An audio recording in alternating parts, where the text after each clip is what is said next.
Hi, welcome back to the Petersen Automotive Museum YouTube channel. I'm Johnny Eisen, Associate Curator here at the museum, and today we're going to talk about my favorite subject, microcars, with two little twists. The first is that instead of diving right into the video, we're going to be driving into the museum in this magnificent, one-of-a-kind concept car, the Microdot, by renowned British designer William Townes. The second is that this car is electric, just like the other three microcars we're going to be looking at. They're all part of our new exhibit, Alternating Currents, here on the second floor. We've got some great electric cars, including a lineup from BMW Group for this exhibit, which is all about the history of electric cars. So let's go.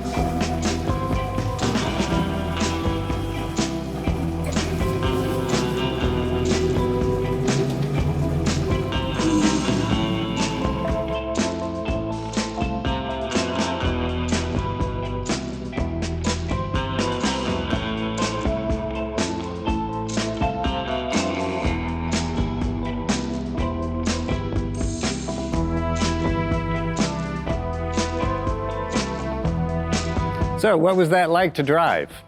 Well, it was fun. This is a car built on a cut-down Mini platform, the original Austin Mini. So the suspension works great. It handles actually pretty well for a funny-looking little weird car. It is mostly a design study, however, like many concept cars. So the interior is very cramped. It wasn't really ergonomically designed. My knees were pretty much in my chin because there's very little leg room. It has 3 abreast seating with the driver on the right. The pedals are oriented right in front of you, but oddly the steering wheel is a little bit off center, so it was pretty awkward to drive. Only an 8 horsepower electric motor, which was plenty to make this thing pretty zippy. Again, it's very light, it's very small, so really it was a hoot. Great looking car. It certainly feels weird to be in what is almost a terrarium. You have glass all around you, and despite being uncomfortable, I had a great time driving the Microdot. So this car was built with an eye towards production, but it never made it into a production car. And why? Well, we'll talk about that in a moment.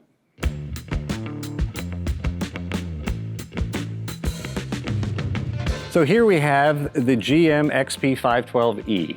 This was a General Motors concept car built in 1969, also electric, and it's kind of like a predecessor to the Microdot.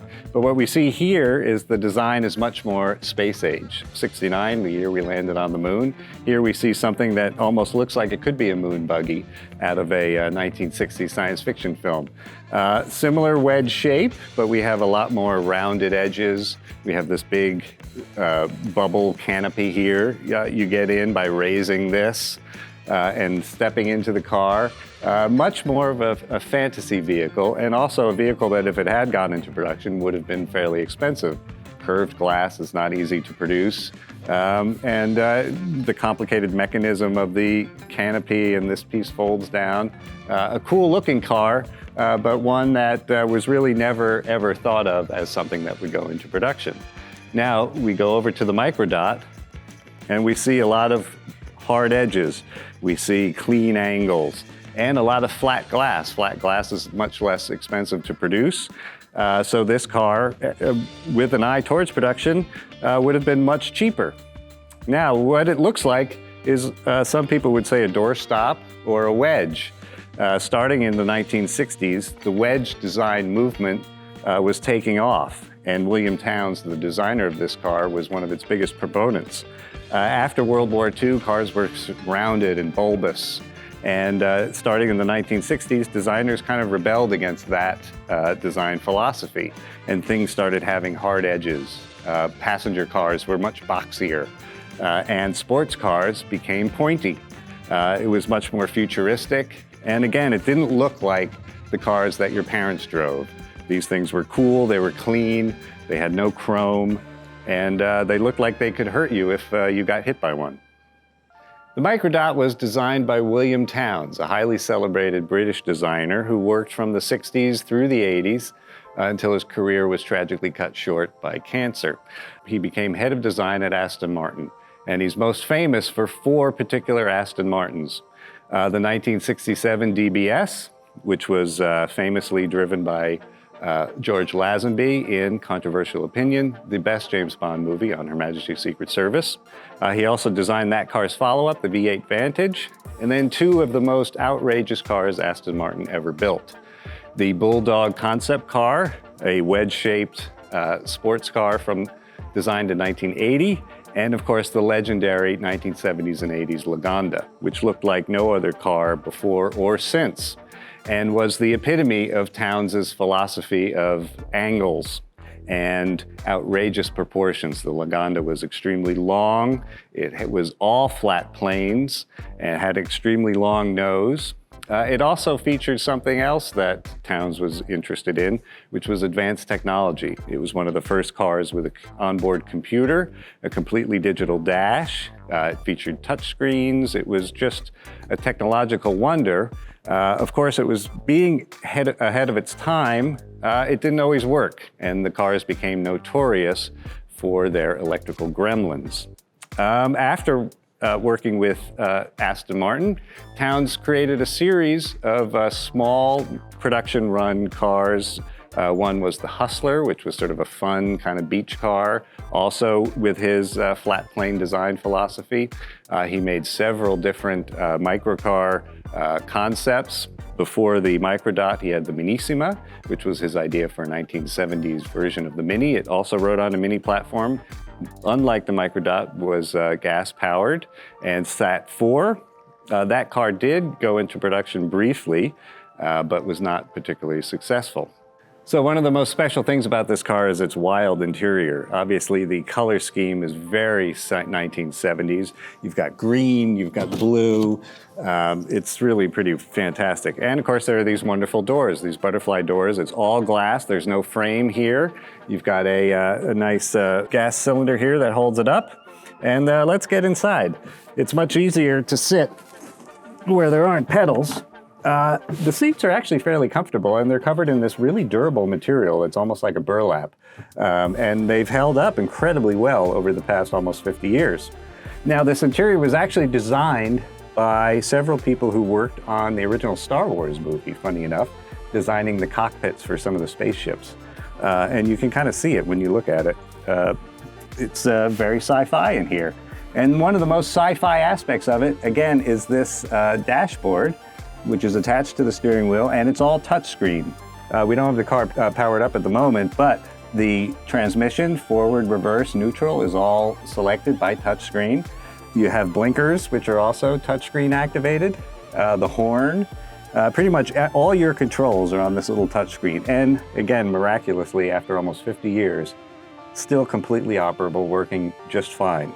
In the 1980s, we went to digital dashboards. Computers started becoming more reliable in cars, and instead of dials, we had LED readouts, and that was very hip. It was the Star Wars era, and everybody wanted their car to feel like a spaceship.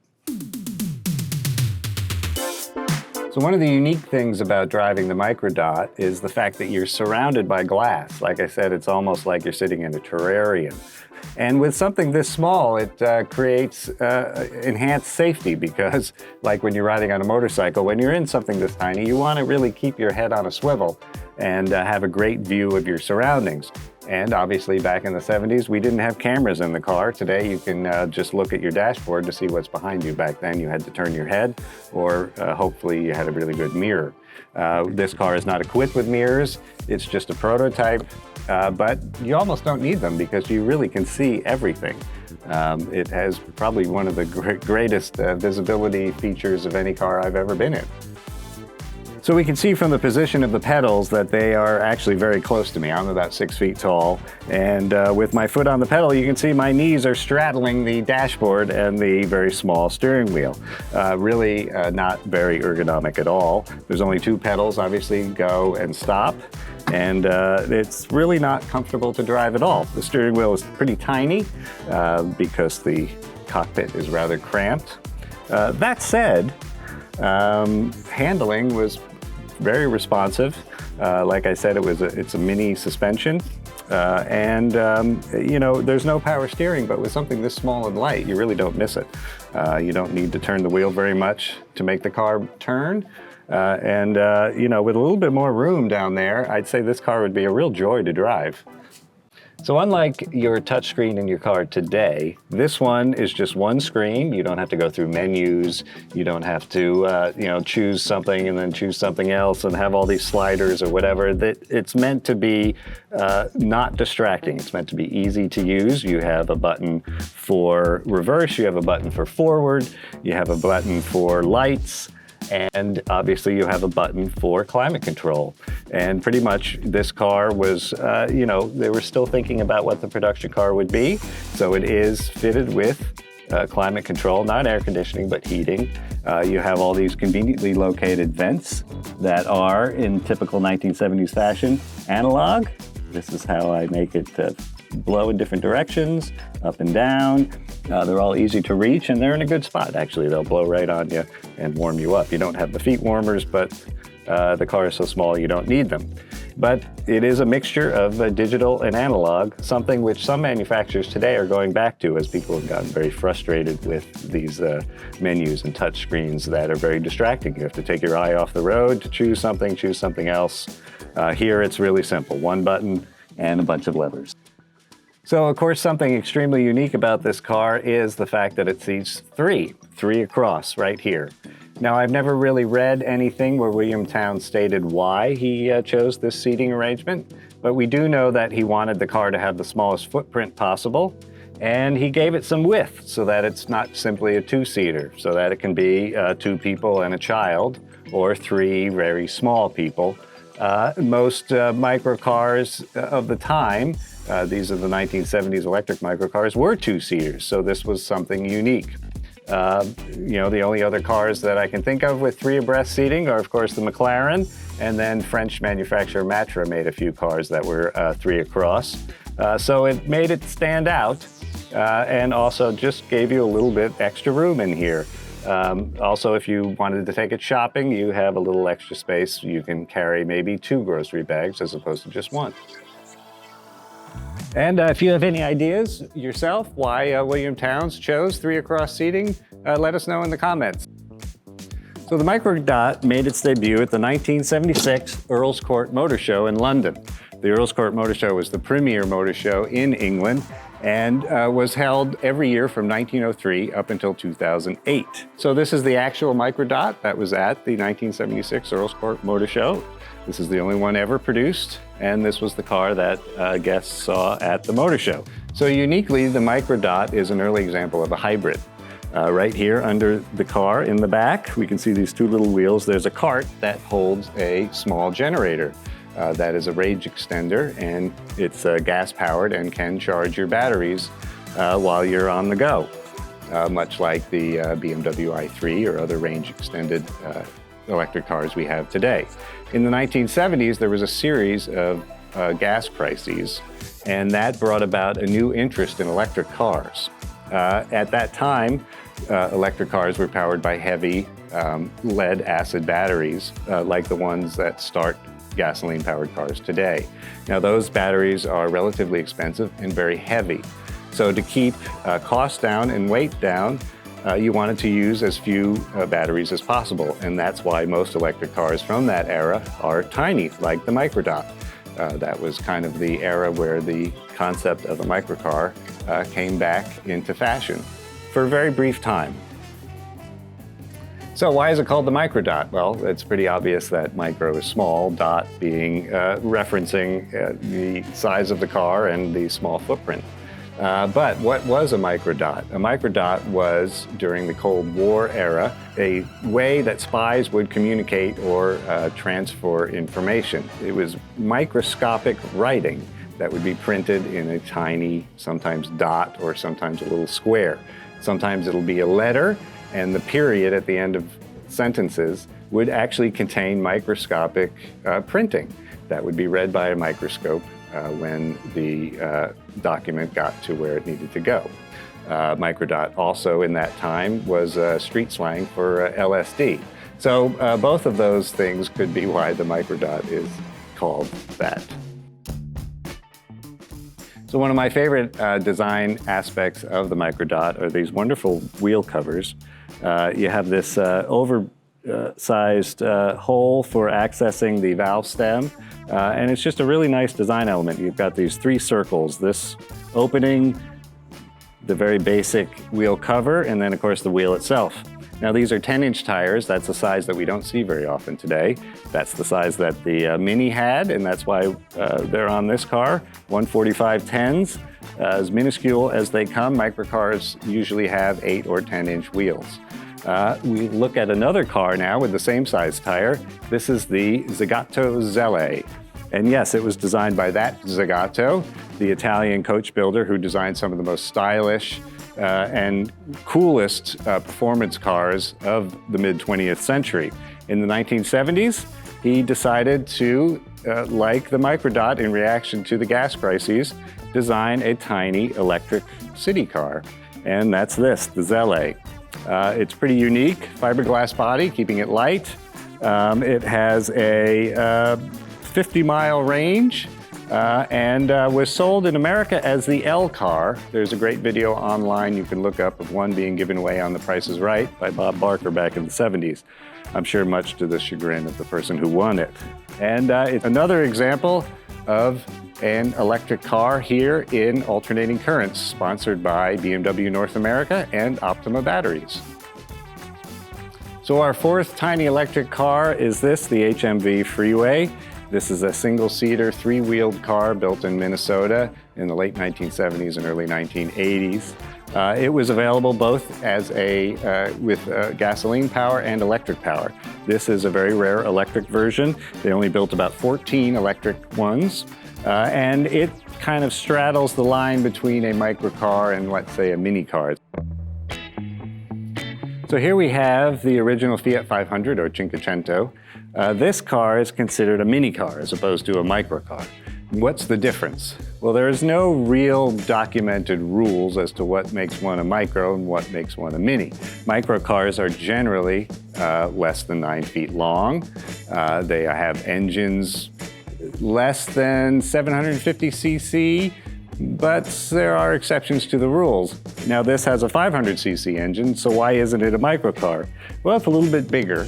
And the concept behind it is that this was a mass-produced car. Microcars were generally made in very small numbers by very small manufacturers. Very few of them really got into more than 100,000. And it was cars like the Fiat 500 and in Britain the Mini that spelled the end for microcars. Almost 4 million original Fiat 500s were built. This particular car is a 1968 500L, and it was converted to electric power to be used in the movie Mission Impossible: Dead Reckoning Part 1. It can be found currently in the Hollywood Gallery here on the 3rd floor of the Petersen Museum. So thanks for watching our little movie on tiny electric cars. I'm Johnny Eisen, Associate Curator here at the Petersen Museum. Please continue to watch our YouTube channel, and when in Los Angeles, come on down and visit us at the Petersen Automotive Museum.